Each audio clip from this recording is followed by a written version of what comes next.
adik-adik mahasiswa mau nggak kalau skripsinya maupun tesisnya itu bisa membuat dosen pembimbingnya itu menjadi tersenyum lebar hanya gara-gara referensi-referensi yang adik-adik cari. Mau tahu caranya bagaimana? Tetap stay tune di channel saya, kita bahas lebih dalam. Assalamualaikum warahmatullahi wabarakatuh. Assalamualaikum warahmatullahi wabarakatuh. Kembali lagi dengan saya di channel saya. Nah, kali ini saya akan sharing ke adik-adik mahasiswa yang mungkin lagi berjuang untuk menyusun skripsinya maupun tesisnya. Kali ini kalau saya akan memberikan tips kepada adik-adik mahasiswa yang ingin membuat dosen pembimbingnya itu tersenyum lebar hanya gara-gara dari referensinya. Jadi video ini kita akan membahas bagaimana sebenarnya kita mencari bahan referensi skripsi ataupun tesis ya yang berkualitas ya dan terpercaya. Sebenarnya mungkin di beberapa ada video saya sudah lupa gitu karena sudah banyak saya buat video yang berkaitan kita mencari referensi itu seperti apa ya. Sebenarnya dengan perkembangan teknologi saat ini itu memudahkan mahasiswa itu untuk mencari informasi untuk skripsi maupun tesisnya itu lebih gampang ya. Tetapi bagaimana caranya untuk mencari referensi ya yang berkualitas dan terpercaya yang kemudian akan membuat dosen pembimbingmu itu menjadi bahagia senyum lebar gitu ya. Oke, yang pertama dulu. Pertama, usahakan adik-adik harus menggunakan referensi-referensi dari jurnal internasional ya. Tetapi jurnal internasionalnya adalah harus jurnal internasional yang memiliki kualitas baik ya. Kemudian ini tahun terbitannya ya masih baru-baru lah. Misalnya Anda menggunakan tahun terbitan yang 5 tahun terakhir gitu dari sekarang misalnya, atau pada saat Anda menulis skripsi maupun tesis macam itu ya. Apakah kalau jurnal nasional tidak? Ya sebenarnya tidak ada masalah. Hanya saja saya kasih rahasianya ya untuk dosen-dosen. Saya juga bangga, senang juga kalau mahasiswa saya semacam ini ya. Jadi yang terpenting itu adalah dari jurnal internasional. Ya, bukan berarti kalau saya ataupun mungkin dosen-dosen yang lain tidak menyukai jurnal nasional, enggak. Ya, tetapi kebanyakan juga jurnal nasional itu sumber referensinya juga dari jurnal internasional ya. Jadi baik itu jurnal internasional maupun maupun yang proceeding internasional itu adalah referensi terbaik ya yang berkualitas dan terpercaya yang bisa Anda gunakan untuk bahkan menulis skripsi maupun tesis. Itu yang pertama. Yang kedua, ketika Anda sudah mau menentukan nih, saya mau mencari jurnal internasional maupun jurnal nasional. Nah, dari mana websitenya?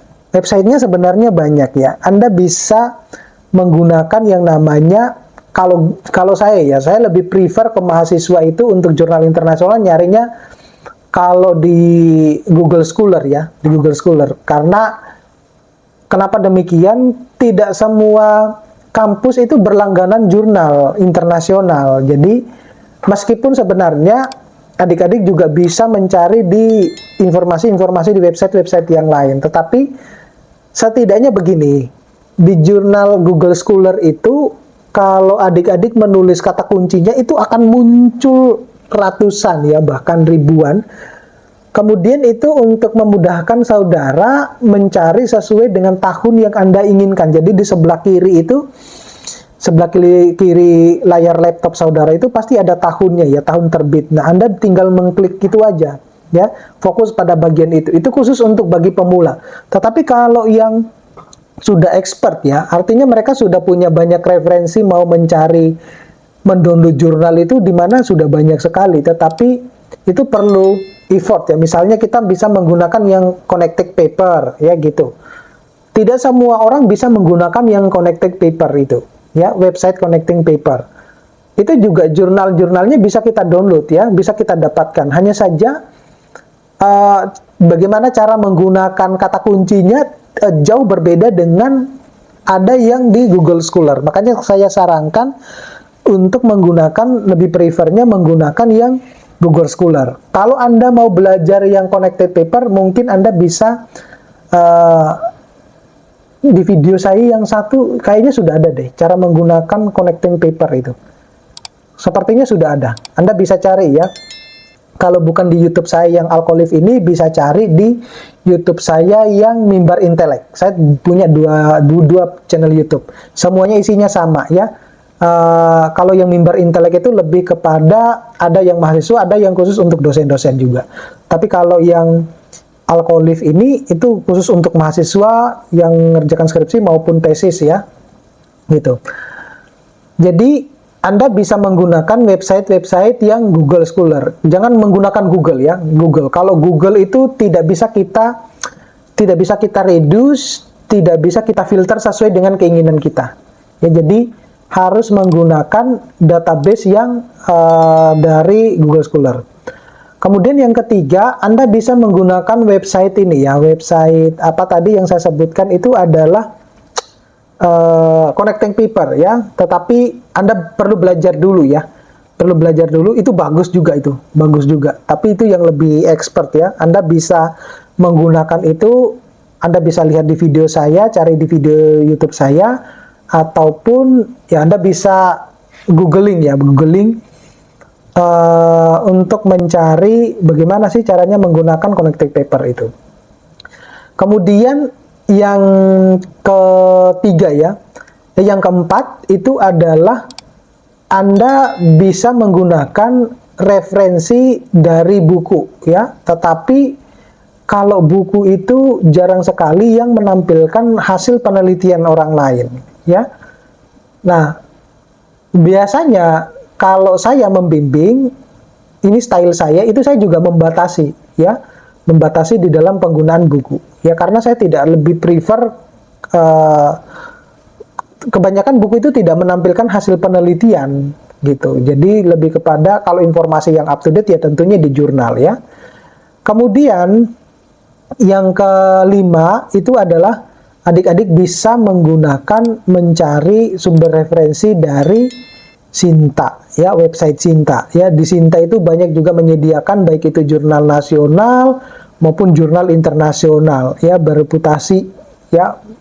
Sayangnya kelemahannya baik itu tadi maupun di Sinta maupun di Google Scholar itu, kelemahannya adalah kalau jurnal-jurnal yang baru publish ya, yang baru publish itu adalah seringkali kita kesulitan untuk mendapatkan PDF-nya.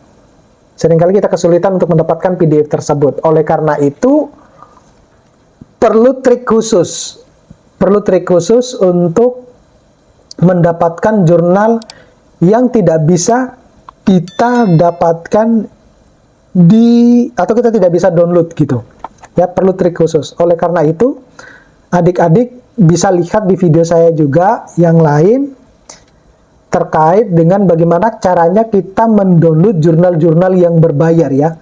Jurnal-jurnal yang berbayar yang tidak gratis itu menjadi gratis ya. Kemudian bisa kita dapatkan dan kita pakai untuk referensi. Itu bagi mereka atau kampus yang memang tidak berlangganan. Ya, kalau yang berlangganan ya sah-sah saja lah. Artinya kita bisa kita bisa mudah untuk mendapatkan sumber referensi. Tetapi kan semua kampus itu kan tidak memiliki kemampuan finansial untuk berlangganan jurnal ya, terutama untuk jurnal internasional. Karena itu ya mahal lah semacam itu ya. Itu oleh karena itu jalan salah satunya ya adik-adik bisa untuk mendapatkan informasi atau bisa mendownloadnya melalui sebuah trik khusus. Anda bisa cari di video YouTube saya itu ya, bagaimana caranya kita mendownload jurnal-jurnal berbayar ya menjadi tidak berbayar. Oke, Mudah-mudahan ini bisa bermanfaat buat adik-adik sekalian. Jangan lupa untuk terus dukung channel saya dengan cara mengklik tombol subscribe, like, share, dan komen ya. Kalau ada yang mau ditanyakan, adik-adik bisa komen di kolom komentar, bisa tanyakan langsung juga DM saya. Terima kasih, sampai ketemu pada video berikutnya. Assalamualaikum warahmatullahi wabarakatuh.